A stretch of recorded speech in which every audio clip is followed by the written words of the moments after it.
4 December 2012, India was suspended from the Olympics. A year has gone by, but the suspension hasn't been lifted. And on the 10th of December, there's a possibility of it turning into a ban as well. Headlines Today takes a look at how the dramas unfolded over the last year. And what we found was absolutely shocking, because it's a story of betrayal, it's a story of treachery. December 4th, 2012 will always be the darkest day in the history of Indian sport. For those who were appointed guardians of Indian sport, decided that they were bigger than the nation. Abhay Chautala and Lalit Bhanot, two tainted individuals, forced elections in the Indian Olympic Association and grabbed power despite IOC's warnings. The result was India's suspension from the Olympic fold immediately, putting our athletes' dreams on hold. But worse was to come, as the government and India's individual Olympic gold medalist tried to ensure the suspension was lifted as soon as possible. अभिनव बंद्रा से ये पूछो कि तेरे पिताश्री ने लोगों को check दिए और वो चेक बाउंस हुए, उसकी वजह से उसके पिताश्री को 1 महीने अभी थोड़े दिन पहले जेल में रहकर के आना पड़ा है। अगर उसको ये लगता है कि किसी आदमी के खिलाफ कोई आरोप लग गया तो वो बहुत बड़ा गुनाह हो गया और उस आदमी को किसी पद पे रहने का अधिकार नहीं है, तो फिर उसको सबसे पहले या तो अपने पिता को घर से निकालना चाहिए या पिता का घर छोड़ करके चले जाना चाहिए। What's even worse is that the stakeholders in Indian sport have been bickering in full view of the world.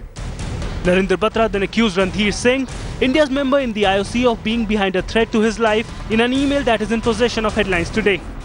And to make matters worse, that mail was marked to the IOC.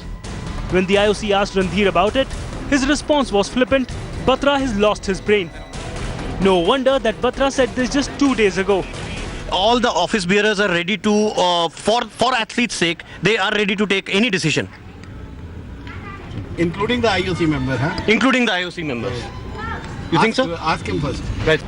And as these men bickered, it's the sportsperson who are being made to pay. The boxers are barred from international competitions. The shooters won't be able to win quota places for big sporting events. Wrestlers are being sent back from competitions. And before it gets better, it could get much worse. All because of these men. Sports Bureau, Headlines Today. You know what? Today we'll reveal hundreds of emails sent by men who were supposed to safeguard Indian sports' interests. And these emails are sent not just to each other, but to the International Olympic Committee as well. At a time when we should have been putting our best foot forward, all that our sports administrators are doing is shaming India by showing the infighting. In fact, just 2 days ago, IBA, the International Boxing Association that has banned the IBF, the Indian Boxing Federation, once again, because of Abhay Chautala, said that India's return to the international arena isn't possible right now because of too many factions. So then, will we pay the ultimate price when the IOC sits down on the 10th of December to decide our fate? Will we end up with a ban? That's the question I'll actually put to Boria Majumdar, consulting editor of the India Today group. We've also got Shumon Ray, a correspondent who's been tracking the story very closely with us. But Boria, can we expect or can we fear the worst on the 10th of December? From what you are showing me, yes. You know, from what you are showing is pretty shocking that sports administrators of the level of Randhir Singh, who's been India's IOC member for the last 12 years, sending mails like Batra has lost his head to the International Olympic Committee. It is absolutely shocking, disappointing, frustrating, annoying. What do you want to say? I mean, it's been 1 year since the time that India was suspended. Nothing has been done. Athletes are being sacrificed at the altar of national interest. Selfish egos are taking precedence. Obviously, self-interest is sort of running riot here.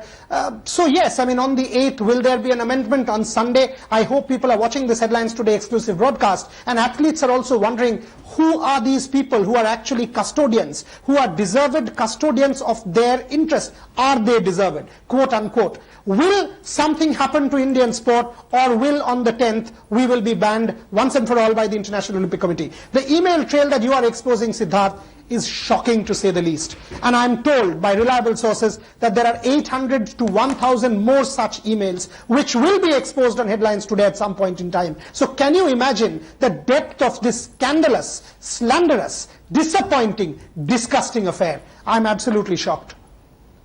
This is not all. As Boria said, there are about thousands of emails. We've accessed 99 pages worth of emails, and what we see is absolutely shocking, because all we know now is that you and me, the Indian sports fan, the Indian sports person, our sporting heroes have all been shortchanged. They've been betrayed, and treachery has been played upon us. So watch this story, and then we'll actually open the house.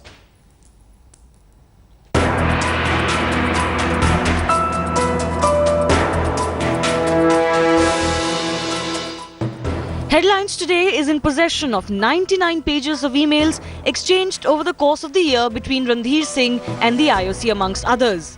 And one look at them and it's clear that Randhir's interests have not always matched that of Indian sports. Randhir is India's representative to the IOC, and those in the know of the entire fracas find him guilty of securing his own interests above India's return to the Olympic fold. The trail of Randhir's communication with the IOC starts as early as 3rd December 2012, a day before the suspension of the IOA. In an email exchange days and hours before the September meeting of the Executive Board of the IOC this year, Randhir asked the IOC representative to not let the likes of Chautala and Bhanot get away and keep the pressure up on them. Understood on the surface of it. After all, a whole section of society wants the corrupt to be booted out. But was this not just politics on part of Randhir? After all, just a month later, he joined hands with Chautala and Bhanot to try and sort out the mess. And we still don't know where he stands. Is he really working to get India back? Is Randhir really working for IOA's best?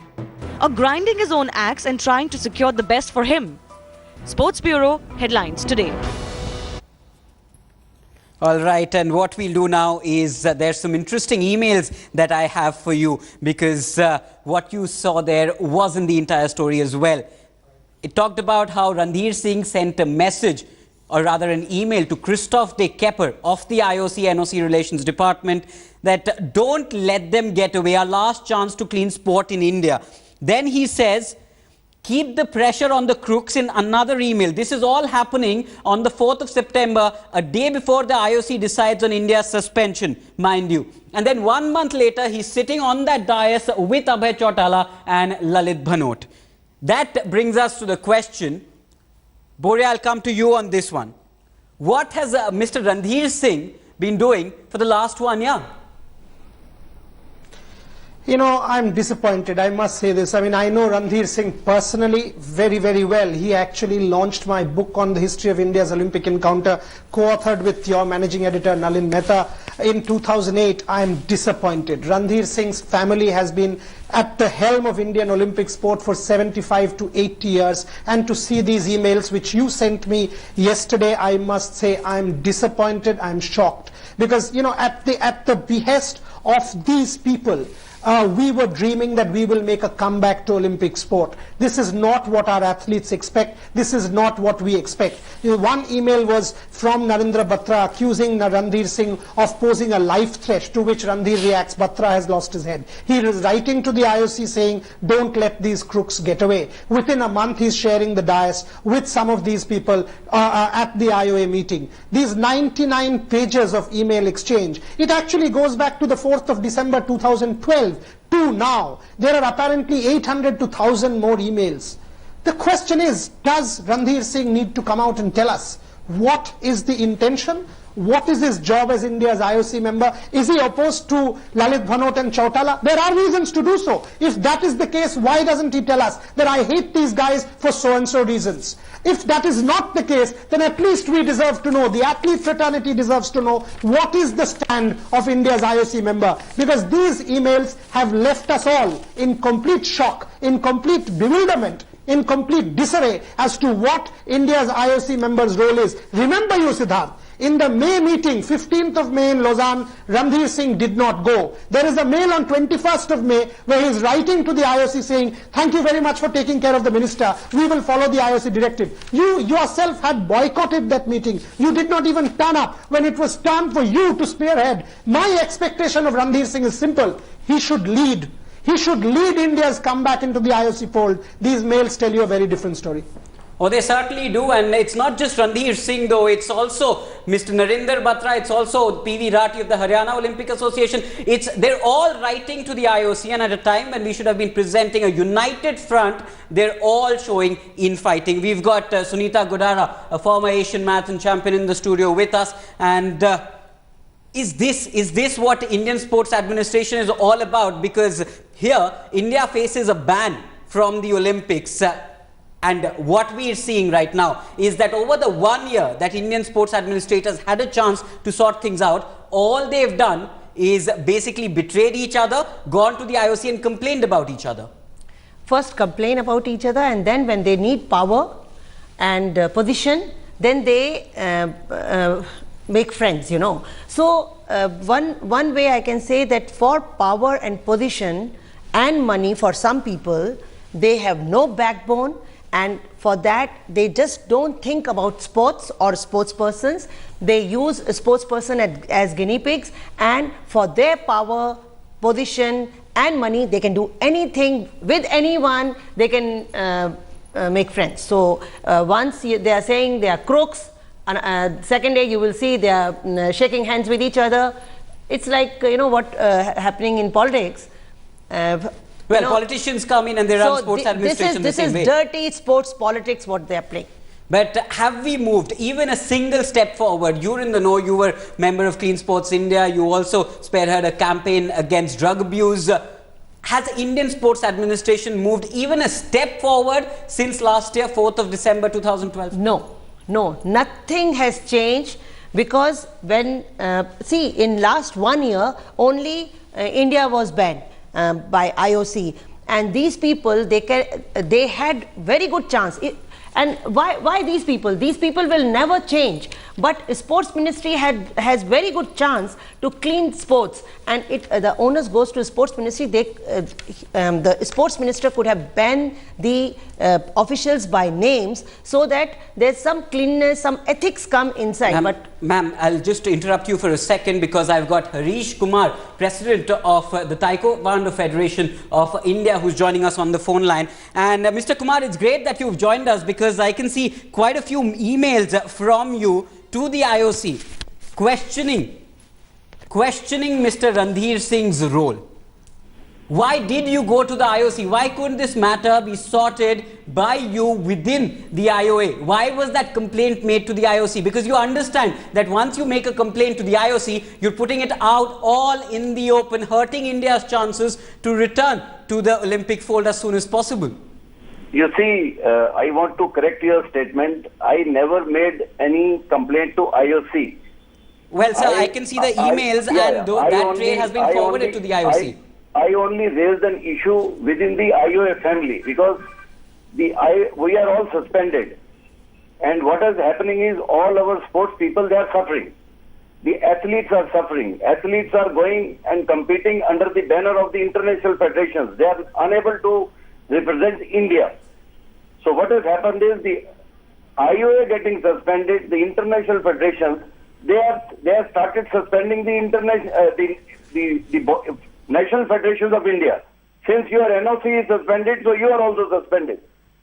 So what has happened is that in the IOA family, I raised a question that Mr. Randhir Singh, who was the Secretary General for 20 years, he has never promoted any federation.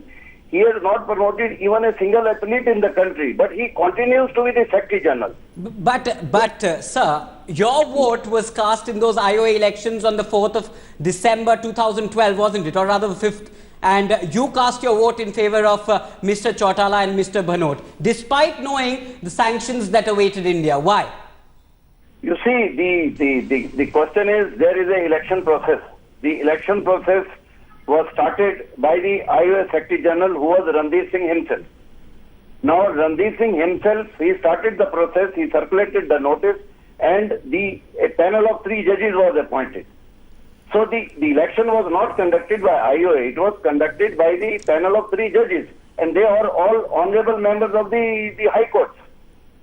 So when the process started, people have voted here and there. It is Mr. Kumar, you knew your vote was important. You're a very well-educated man, as I can see from your CV. You're an IPS officer as well. But despite that, you voted helter-skelter is what you're saying. You voted here and there. You had the choice to make up your mind, and you made up your mind and voted for Mr. Chautala. I believe Boria Majumdar wants to come in. Boria. Everybody has voted, not me. Who found the electoral Sir, very good. Everybody has voted. Sir, very good. No, sir, very good. You may have voted, that is now in the past. You have voted and the result of that voting was we got banned. Fair enough. Now, can you please tell us, sir, as the president of the Taekwondo Federation, are you guys going to amend the constitution? Will you abide by the IOC directive, or will see India getting banned and India getting suspended? Can you please tell us what the way forward is? Because Siddharth has this huge number of emails. What is your stand, sir? What is your stand? My stand is that we have the IOC directive. We have to amend our constitution and we have to work as per the guidelines of the IOC. All right, let's hope that's what happens. But we've got some interesting updates coming from Shumon Ray. Shumon Ray, you've accessed the amendments made to the rules of the IOA, and the story there is that if those rules are actually followed, the offending people, so to say, Lalit Bhanot and Abhay Chautala, would have automatically come out. Well, Siddharth, this is the amended IOA papers dated 27th of October, in which, if we read carefully, the provision itself, if one abides by that, Chautala and Lalit Bhanot. Interestingly, Lalit Bhanot is the person who has signed this copy, he as the Secretary General of the IOA. And if I can read out a few lines, the Indian Olympic Association being part of the Olympic movement. Now, it is important because they are saying the part of the Olympic movement, and they have themselves now put India into a position where India is no longer a part of the India Olympic movement. Undertake to respect provision of the Olympic Charter. According to Olympic Charter, anybody who is maligned, his name has come into question. According to the Ethics Commission, they cannot be a part of the Olympic at all. So apart from that, to develop, promote and protect the Olympic movement in India accordance with the Olympic Charter. Apart from that, most importantly, to enforce all rules and regulation of the International Olympic Committee and the Indian Olympic Association, and not to indulge in any or associate with any activity which is contradiction with the Olympic Charter. That says the entire story, doesn't it? And most importantly, Siddharth, to follow, observe and uphold the primacy and domination of the Olympic Charter in case of any contradiction. This is very important. In case of any contradiction between it and the rules, bylaws and constitution framed by the Indian Olympic Association. So what does it mean? That if there is any contradiction, if Indian Olympic Association is saying something which is in contradiction with the IOC stand, then automatically Indian Olympic Association has to abide by what the IOC says. Absolutely. And IOC says it Absolutely. clear. Shumon, we're running out of time. We're running out of time here, so I'm sorry to interrupt. But what you've just told us is very, very important, because if Mr. Bhanot has signed that paper, I just hope that he's read it before he's signed, because what it says ensures that Mr. Bhanot and Mr. Chautala are out of the door of the Indian Olympic Association. And let's hope that's exactly what happens on the 8th, and on the 10th of December, what the IOC decides is India is readmitted into the Olympic fold. On that note, it's thanks a lot for tuning in from me and my team here on Sports Quarter, and thanks to all our guests, Boria, Ms. Gora, Shumon Ray and Mr.